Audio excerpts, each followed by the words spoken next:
ವಿಟ್ಲ ಹೋಬಳಿಯನ್ನ ತಾಲೂಕಾಗಿ ಘೋಷಣೆ ಮಾಡುವಂತೆ ಆಗ್ರಹಿಸಿ ಕರ್ನಾಟಕ ರಾಜ್ಯ ರೈತ ಸಂಘ ಹಸಿರು ಸೇನೆಯ ನೇತೃತ್ವದಲ್ಲಿ ವಿವಿಧ ಸಂಘ ಸಂಸ್ಥೆಗಳ ಸಹಕಾರದಲ್ಲಿ ವಿಟ್ಲದ 4 ಮಾರ್ಗ ಜಂಕ್ಷನ್ನಲ್ಲಿ ವಾಹನ ತಡೆದು ಪ್ರತಿಭಟನೆ ನಡೆಯಿತು.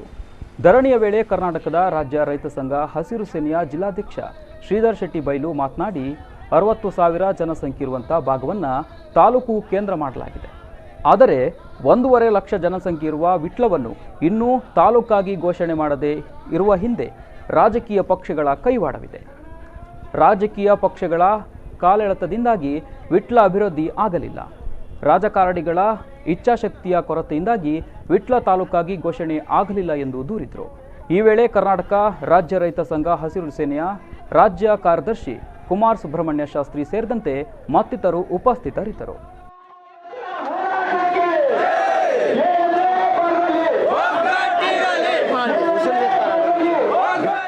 ಈ ತಮ್ಮ ಬೇಡಿಕೆಯನ್ನು ನಾನು ಜಿಲ್ಲಾಡಳಿತದ ಮೂಲಕ ಸರ್ಕಾರಕ್ಕೆ ನಾನು ಮುಟ್ಟಿಸ್ತೇನೆ.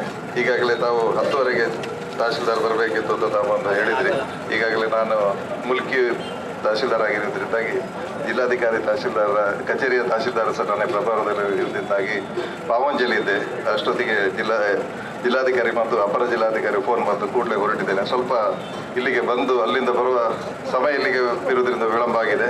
ಆದ್ದರಿಂದ ತಮ್ಮಲ್ಲಿ ಜಿಲ್ಲಾಡಳಿತ ಪರವಾಗಿ ನಾನು ಒಂದು ವಿಷಾದ ವ್ಯಕ್ತಪಡಿಸ್ತೇನೆ. ನಿಮ್ಮ ಮನವಿಯನ್ನು ಸ್ವೀಕರಿಸಿದ್ದೇನೆ. ಇದನ್ನು ಸರ್ಕಾರಕ್ಕೆ ಶಿಫಾರಸು ಮಾಡಿ ಜಿಲ್ಲಾಡಳಿತವನ್ನು ಕಳಿಸ್ತೇನೆ ಎಂದು ನಾನು ಈ ಮೂಲಕ ತಮಗೆ ತಿಳಿಸ್ತೇನೆ.